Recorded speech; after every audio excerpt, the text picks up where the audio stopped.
Good evening, ladies and gentlemen. This is Phobos here with Bronze League Gaming, presenting you one of Gent's replays. He asked me to get this casted for him, and I happily do it. Here we have Gent as the blue Protoss in the bottom right corner. His opponent in the top left corner is CharlesVI, the red Zerg.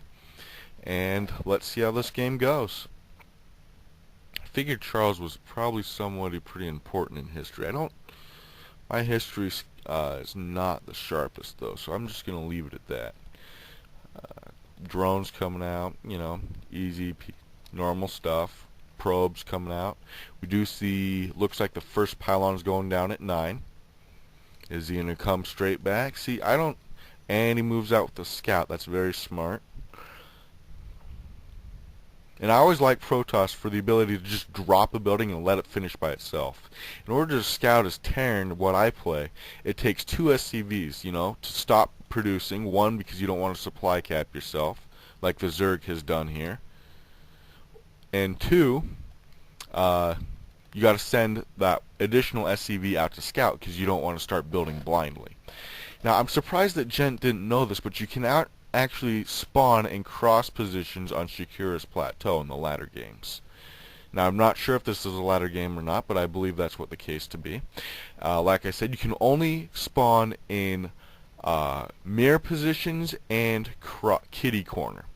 That's right, you cannot spawn in cross positions, so he didn't even need to check up here. He could have gone straight over here and then straight up here and found it.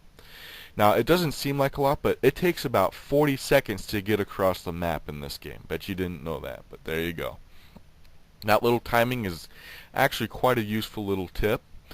Gent here scouts the spawning pool, scouts the extractor, so he sees him going for a fairly normal build. And we see him coming down for... Is he going to drop a pylon or just be a nuisance here? It looks like he's just going to stick around and see what happens. Alright, spawning pool is up, but we don't see any Zerglings being made, which is kind of atypical. The queen is coming out. I would say she's on time. I'm not exactly positive of that. Here in Gent's corner, we have the Cybernetics core coming down along with the first Zealot. Chrono Boost is getting a little high on Gent's Nexus here. I'm not sure if he's saving that up for something. Maybe to Chrono Boost some tech, or whether he's just not managing his Nexus properly. We do see the spotting Overlord here in the cross position, where it will not do him any good. And then we see the additional Overlord slowly moving across the map. Eventually he'll get there, and by the time he actually gets there, he might actually scout something useful. We see that Zealot, Bob the Zealot here, hanging out, just chilling, taking his position. And we did see a Chrono Boost coming down on that Cybernetics core. Looks like he is going to hurry up and get that Warp Gate research out of the way. In Charles VI's corner, we have the Roach Warren coming out. No expansion in an early Roach Warren. The Queen is up and looks like she has used her Inject Larva ability. It looks like Charles is going for a pretty early push here.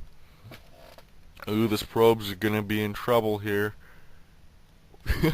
Did he see that? It doesn't look like it. Looks like that probe's got... Oh, there he is. Nope. He's gonna stay. There he goes. Alright, sweet. Nope. That is one lucky probe. If Charles looked at his mini-map anytime those roaches were moving out, then that probe would be toast. We do see the Overlord has finally reached Gent's base here. See what Gent's going to do to take care of this. Hopefully he gets those stalkers before any of his tech is revealed. We do see 2 additional gateways coming down for Gent, so hopefully he can get those up and producing units, because we do see that roach push coming across the field here. And this is really not enough units to defend that roach push. He better get something up quick. That Warp Gate technology has finished, and there we go. Now we see him waiting for that sentry to pop out. Yep, get him out of there. You don't want to lose that. That's a expensive gateway unit.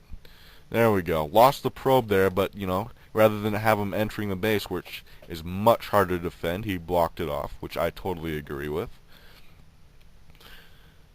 Alright, let's see. I don't agree with moving down the ramp here because that gives your opponent the opportunity to concave you, which you never want to let happen. Drawing him up the ramp is actually a really smart move because it funnels your opponents into a narrow point here. You can just micro them away. As we see him doing, this micro is pretty good. Get another round of sentries in. Looks like Gent is going to be able to defend this push fairly well. How he counteracts, how is he going to counteract? That was an excellent micro right there, getting that little guy away. Very close to death with 5 HP. More overlords, and still the probe is just chilling, making tracks, beating a little path in the dirt. Up, up, up. Nope, nope. Probe is still safe. Really amazing, but I wonder how long it's going to be before Charles realizes there's a probe there, which is preventing him from expanding. What do we have here? We got a Spire, so he's going Ling, Roach, Muta. We see his layer tech is up. That queen is diligently pumping away larvae into that layer now. And we see Gent coming down with an expansion. Sorry, I forgot his name for a second. This I agree with. Those are a little far out. I would actually keep them up here unless we intend to push with them, which it looks like that is what he is intending to do.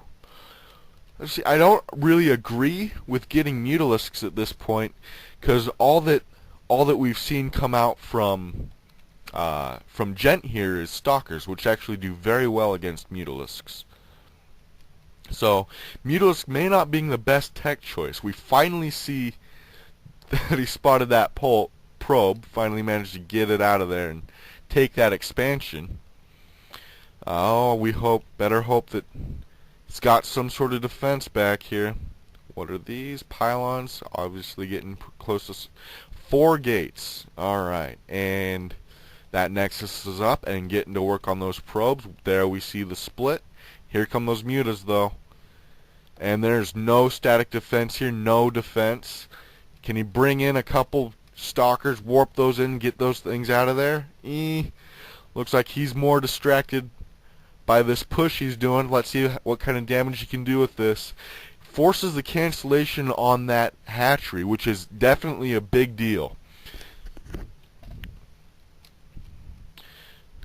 I would not be worrying about the extractors at this point, but this is Gent's game. We do see a reinforcement. At the same time, though, he finally gets some stalkers in there, which is probably why he's not continuing that push. We see Blink out on the field, which is very potent. Blink stalkers are a very powerful force to be reckoned with. Don't know what those 4 Zerglings were in an attempt to do. And here we come back with the Mutalisks. Looks like Charles is going to get mopped up pretty hard here.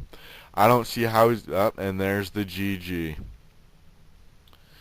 And then he stays in the game for another 10-20 seconds. Alright. Just wants to wash his base die, I guess. We see the follow-up GG. I always recommend being polite, even if you lose. That is much appreciated by the community. Thank you for joining me. This has been Phobos, casting one of Gent's games. We hope you enjoy. Send us feedback at the Bronze League Perspective at hotmail.com. If you want us to cast one of your games, that's the email to send the file to. If you have tips, tricks, comments, just post them below. Thank you for joining us, and this is Phobos signing out.